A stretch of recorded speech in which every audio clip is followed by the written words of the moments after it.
Should Perplexity stock go up after trying to buy Google Chrome? In today's episode, I'll break why I think this news is actually a very big negative sign for Perplexity.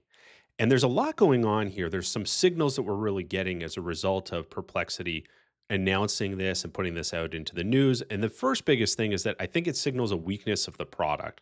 People's perception is that companies buy products for two different reasons. Number one, to enter a market where you don't already have a product, or number two, to buy a better product than what you're offering in order to be able to, market that even better product. And so Perplexity already has their Comet browser.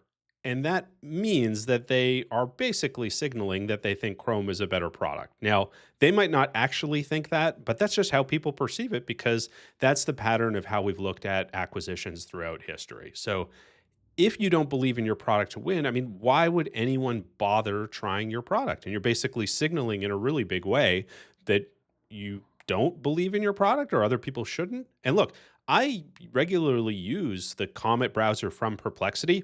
I like it, recorded videos about it, and otherwise I use it in my daily life. But hearing this news, it actually has me looking at it a bit side eyed today. And look, even if you loved the kind of viral stunt part, then do it in a way that actually like spikes the football and is even more over the top to try to counteract this spin and how people are naturally going to kind of perceive this type of stunt. Like you could come out and say you're interested in buying Google Chrome, but only the customer base, right? Like you want the 3 billion people that are using it and you're doing it as a shortcut, but then you're going to just open source all of the code since you're going to port everybody over to your much better Comet browser and you wouldn't want people to have to suffer through the experience of like using Chrome. And you know that like Chrome's going to be old news by the time that this deal actually closes and everything like that, right? Like, so come out with a story that's even more sensational with it that doesn't paint your product in kind of such a negative light. I mean, let's be real, the deal isn't happening anyway. So you might as well use this as an opportunity to really turn the screw at the same time. And when it comes to this, like, this just has this signal of helplessness or hopelessness for distribution. I mean, if they're really sitting there thinking, like, we made the Comet browser, we think it's awesome, and your retention graphs look rock solid, people are dying to get into it, and all this sort of stuff, then, do the work to get people into it, right? Work the brand, work the marketing, do more on partnerships, get more, famous people using it, like get Jamie on Joe Rogan to like pull it up every time that he's like pulling things up on screen. I think they did a partnership Perplexity with a Samsung and Samsung Galaxy. Maybe that didn't really get the boost that they were hoping for. Like you got to play the game here with it, but don't do it in a way that like talks negatively about your product and kind of reflects poorly on it. And so, yeah, I mean, I hear you guys saying like, okay, but Arnold, like, isn't this just a viral stunt to help with getting distribution of the product? Like, isn't that the good thing you're trying to go for? Okay, but it's totally, totally counteracted by this loser positioning with it. And, it's important to note too, like the big headline here from the Wall Street Journal, it didn't say anything about Perplexity even having a browser. It's all about Perplexity trying to buy Chrome. But a lot of people that read that aren't into tech or otherwise are still going to think, okay, like, does like they don't know that Comet even exists or Perplexity is even in this space at all. And in kind of, in some sense, probably reinforces that they're not. Like, why would they, if they have something that's good there, like, why would they do it? Going back to the top and some of the stuff of like why people really use, purchases and like how buying another company really works in the minds of most people, how they perceive it. So I really think that they're not like being clever with this. It's rather a like, look at us, we're a player. But I mean, the old Lil Wayne quote, I think, goes well here like, real G's move in silence, like lasagna here. And sure, there's other viral stuff you could do, like Cluely videos, because love those and whatnot, that actually make the product look king, like supreme, like we're better than all of these other things. I think that's really, really important. And they're kind of missing that completely here. Overall, it just strikes me as like this positioning is stuck as a bronze medalist, like, okay, you're there, you're on the podium, you're in the mix to some degree. But look, you're sitting behind Google and Apple in browsers, okay, and Microsoft too as well. But like, let's just leave it as like, okay, Google and Apple in browsers. And then you're also behind OpenAI, Grok, Anthropic, and AI in terms of valuation, in terms of, install base, all that sort of stuff. And this sort of stunt reinforces that. It's kind of like we don't believe we're supreme and the world just hasn't realized it yet. Like that's kind of where you would want to be positioning your brand of like, we're awesome, we're new, we're kind of fresh, we've got something, and like we have that energy that's going to carry us through.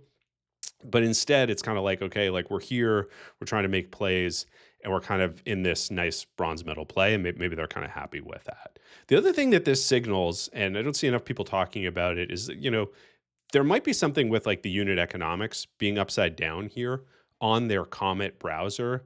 That they can't actually afford to roll out their Comet browser to free users and actually make a much bigger play in the browser market. So they're sitting with kind of the $20 a month subscribers and people, which really, if you think about it, is a small subset of the market. It kind of puts you more into like enterprise B2B. I mean, sure, affluent prosumers and stuff might use it at $20 a month, but it kind of signals to me like they've got to make this noise. They have to do these sorts of things rather than just being focused on like, let's have as many people as possible use our product. And it could be that, maybe if they give it out for free, they'd be losing like $10 a month or so on the inference costs and the cost for the AI, which of course like would add up with millions of users. So I'm sensing like maybe there's some hesitation there as opposed to kind of being like, hey, let's just go after it full throttle and try to get this browser being used by as many people as possible without having to kind of, nuke or restrain or put a governor on the experience overall so that the AI is weaker in it. And that's probably something that they're really working on is like how to get some of the new open source models in and maybe cut down a lot of the costs for it to be able to push out extensively. But this just gave me a little bit of pause of like, okay, are they not ready for prime time? Can they not push it as much? Is this why it's really being restrained? Are they slow playing it? All these sorts of things kind of crop up in your mind with it when really you want the perception of the market being like, hey, we are going here. We are really taking over it, and we're the new hot thing. Chrome is kind of like legacy, it's outdated, all this sort of stuff. Like you want that narrative. Instead, you're basically, counteracting that sort of thought. And okay, let's talk internally about this, like how this was perceived by employees and whatnot, right? A lot of people at Perplexity, they're sitting there having lunch, thinking about it. Obviously, the topic of the day, like, what are they coming in and saying like, okay, guys, this was like just a joke? Well, I don't think it quite plays like that when it's in the Wall Street Journal. This is not like The Onion or TechCrunch, right? I mean, like there's a certain seriousness that like kind of plays in it, and cleverness to it. So I think just the more that people would then have to talk about it at the office, that just means like people think about, well, what's the impact on them, right? You're on the Comet team. What would that mean? Would we, like what is going on here? It's just like all the sorts of stuff that's distracting and kind of unnecessary instead of just like, hey, we're rallying, we're going to go crush the next thing that's in our way, and we're all kind of focused on that. And changing these sorts of conversations, it's not that healthy. I mean, you're going to have everyone on the board and through the company now, like thinking, strategizing, right? Instead of kind of thinking about being focused on like what the company actually does, right? Like, okay, does that mean that Comet didn't do well? So, like, what's our next play here? And like, how do we go after this? Well, like, now all the employees are thinking about that too in kind of a different way. Or does that give people an excuse of like, well, our finance section isn't as big as we hope and dream? Like, should we offer to buy Bloomberg Terminal now? Like, is that a discussion we're having? Our shopping isn't as big as it could be. Like, should we make a play for Etsy? Okay, like, does this become the normal conversation?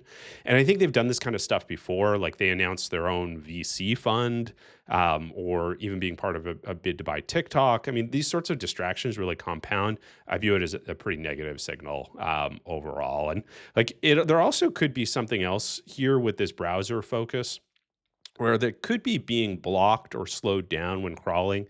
There's a bit of a tussle with Cloudflare over these sorts of issues. And like, is the reason that they're focusing in on Chrome and this user base and the browser really to be able to like just crawl everything while their users are on it? Like, because for their underlying search business for Perplexity, they need to go out and crawl all the pages on the internet to know what they are and kind of keep the information up to date. And if they can get people using these browsers to basically give them that information for free in a way that becomes more difficult for players like Cloudflare or large sites to block them or prevent them from kind of scraping that sort of information. Well, okay, that now is a very different motivation for why you're in the browser game at all. If it's hey, we built the Comet browser because users love this type of browsing experience and the integration with AI is like amazing. Okay, great. Like I understand that. I understand that consumer experience. But if it's built because like we need an army of humans going out to browse the web so that we don't get blocked and we can still get information, I'm not loving that. And on top of it, if it's we built Comet because we really want to be able to serve great advertisements to you, I don't know that that's the thing that you're going to go out and beat Google and Google Chrome over. So, I mean, look, Google didn't buy Microsoft Edge. They differentiated, and this was like in the 2000s, right? This is not such ancient history or whatnot, where like Microsoft had a real play here and Google was the upstart. They differentiated, they beat them. And so this is basically saying like you aren't as good as you can't make that happen. Maybe it plays a little different in the perception. Like if Google had bought Chrome as a business at scale, kind of like Musk bought Twitter, okay, like maybe you're just like, that's how you have to win in browsers. Like you have to go out and buy it. But that's objectively like not what happened. That's not how Google won here. And so, I also think about Zuckerberg, right? Did he try to buy MySpace when he was sitting with like a million users and MySpace had over 115 million at the time?